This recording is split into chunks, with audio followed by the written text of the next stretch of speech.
Welcome. In front of me is a Motorola Moto G72, and today I will show you an unboxing along with a quick overview of this phone. So anyway, I just pop it straight open.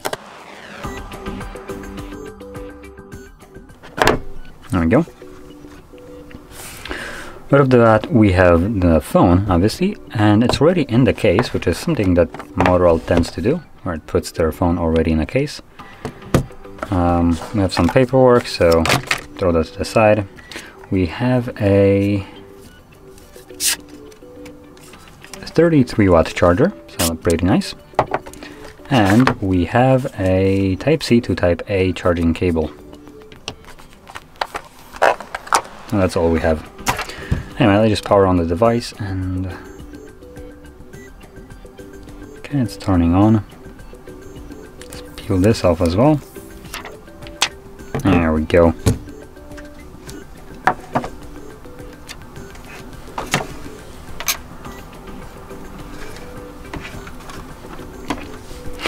So while it's turning on, let's quickly go over the display. So this is a 6.5-inch display with a resolution of 1080p by 2460.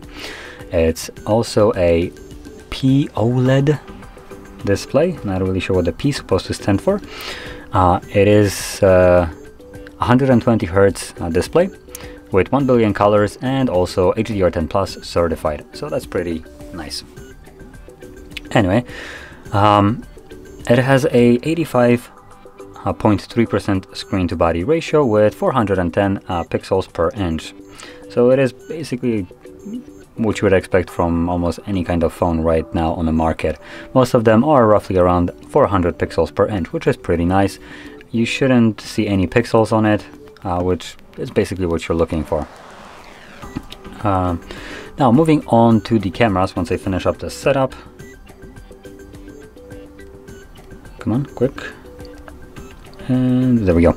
So moving on to the cameras at the back, we have a triple camera setup, which you can see right here. And the main sensor is a 108 megapixel wide sensor. Then we got an 8 megapixel ultra wide and a sticker camera, which is called 2 megapixel macro.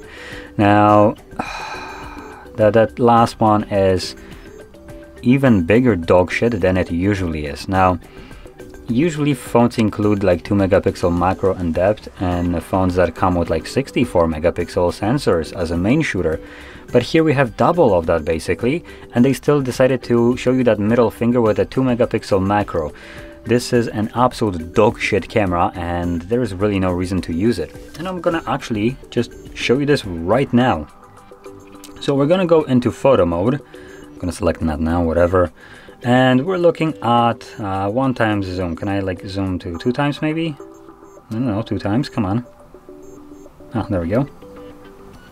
The reason why I picked 2 times is because it rarely loses any kind of detail while getting you closer to the subject, which is something that I want to do.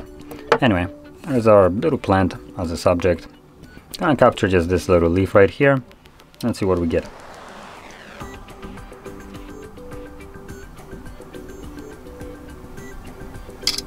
Okay, so here is our little plant shot, and you can see it's pretty freaking detailed, right? Although I think I had it a little bit too close, so it looks like this part right here is a little bit more detailed, the leaf in the back. But anyway, that's what the normal lens did. Now let's go to the macro.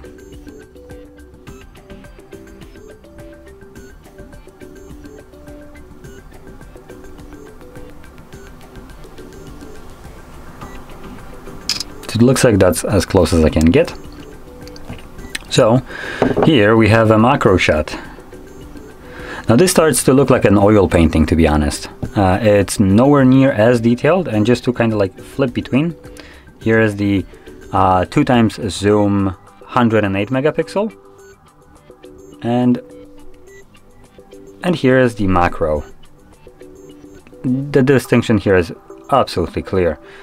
So let's be honest, the macro, you can literally take a hammer, smash it out, and capture your macro with the 108 megapixel lens, and you will still get significantly better results with that than a dedicated camera. Now, when a dedicated camera cannot outperform something that wasn't even designed for this kind of photos, what the frick is the purpose of this camera in this case? Like, why? Now, moving on to the front camera, we are dealing here with a 16 megapixel wide sensor. Now, with the back ones, you can shoot at 1080p 30 frames and 60, while the front one allows you to go only 1080p 30, which is a little bit of a weird thing considering this is 108 megapixels. So kind of odd. Now, going further into the specs of this device, I guess might explain why we can't shoot at like 4K 60 here. So the processor right here that is powering this device is Helio G99. I don't think this is like the most powerful one. The device itself is mid-range, so I guess they probably, even if they could most likely increase the video resolution, they probably won't want to, just because they have more expensive models which they can sell that can do that. But but with that being said, this phone comes with only one variant in terms of storage and RAM, so 128 and 6 gigabytes of RAM, in all cases obviously powered by the Helio G99.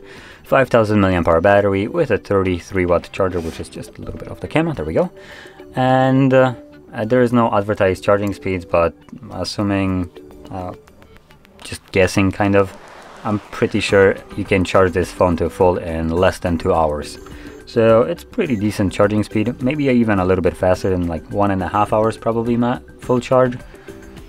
So should be pretty good.